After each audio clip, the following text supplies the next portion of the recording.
Ryan, anong pangaharas ba ang ginawa ng mga barko ng China at paano nakalusot dyan ang mga barko ng Pilipinas?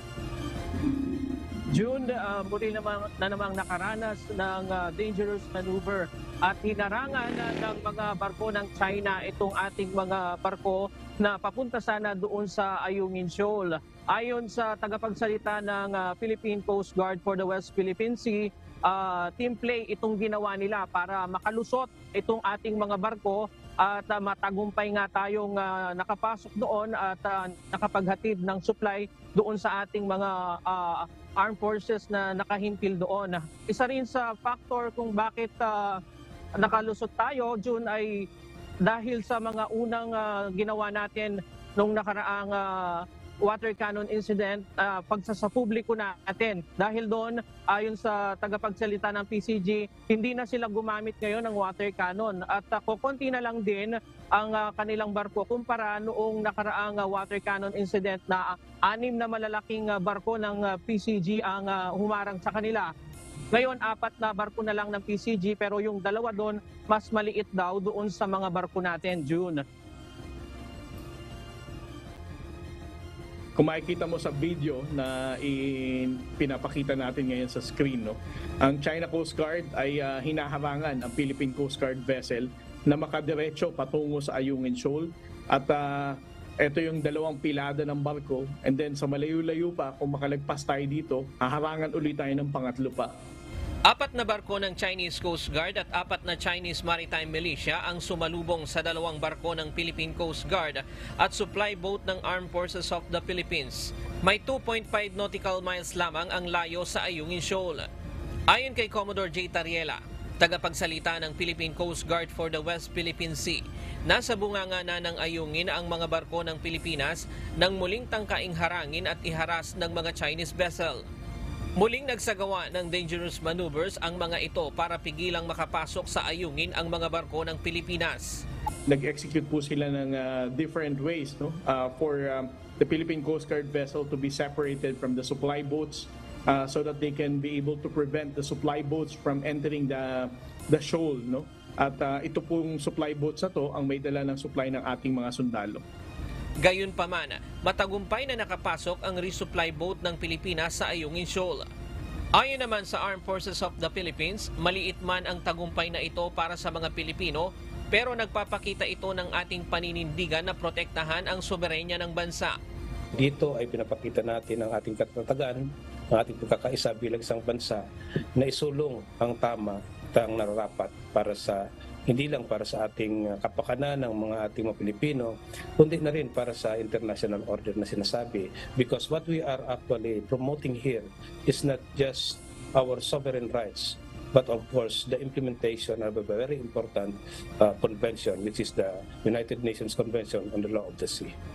Samantala, ayon kay Chinese Ambassador to the Philippines Wang Zilian, wala umanong problema sa pagdadala ng humanitarian supply ng PCG at pinapayagan nila ito. Ang problema aniya ay ang pagpapadala umano ng construction materials doon. What I want to emphasize is that there has never been problem with the delivery of humanitarian supplies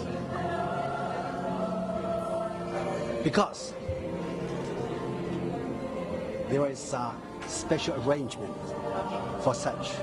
Sir, can you tell us what special arrangement is this? The problem was with the transportation of large scale of building materials. Mariin naman itong pinabulaanan ni Commodore Tariela.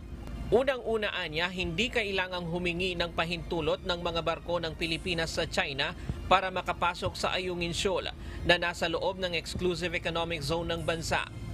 As what I mentioned a while ago, no, ang ating supply boats, ang Philippine Coast Guard vessels, ay tahasan pa rin hinarang ng mga China Coast Guard vessels at ng kanilang Chinese Maritime Militia. It's not true na pinayagan nila ito at the same time, let me once again stress, no, there's no reason for us to ask permission from them.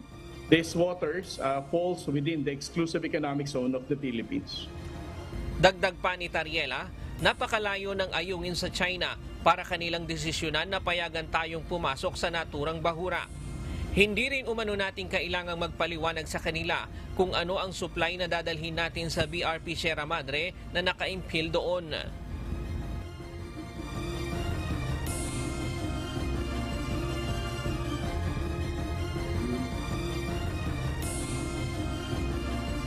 June, sa ngayon, wala pa tayong impormasyon kung paghahain muli ng diplomatic protest ang bansa hinggil dito. Balik sa iyo, June. Oh, Ryan, papaano ba nalalaman ng China kung ang dala o ang karga lamang ng vessels ng Philippine Coast Guard ay para sa resupply mission, para sa mga pangangailangan ng ating mga tropa sa Ayungin Shoal, at paano nila nalalaman kung ito ay may mga construction materials?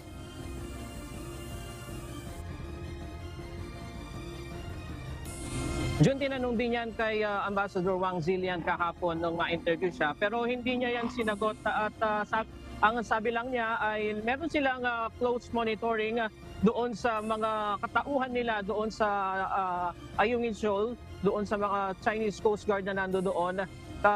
Yun lamang ang kanyang binanggit patungkol dyan. Pero kung paano nila nalalaman kung merong materials na gagamitin sa pagsaayos doon sa ating barko doon, hindi natin alam kung paano nila natutuko yon, June. Yan bang barko na nakita sa screen ngayon ng Philippine Coast Guard, yan din ba yung barko na ginamit noong August 5 kung saan winater cannon yung ating mga vessel?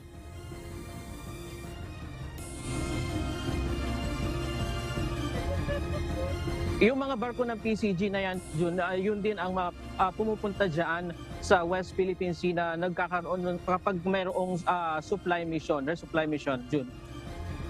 Yan, may mga ulat na sinasabi, kasi yan, parang drone shot itong nakikita namin sa TV ngayon, kasi smooth yung pagkaka-aerial shot na ito. May mga sinasabi na meron daw na US Navy surveillance plane na Poseidon 8 na paikot-ikot habang nangyayari ang insidente na yan, Ryan. Ito ba'y kinumpirma ng tagapagsalita ng PCG on West Philippine Sea? Sa ngayon, wala pang kumpirmasyon patungkol sa bagay na yan, June, ang Philippine Coast Guard. Alright, maraming salamat, Ryan Lacanlale.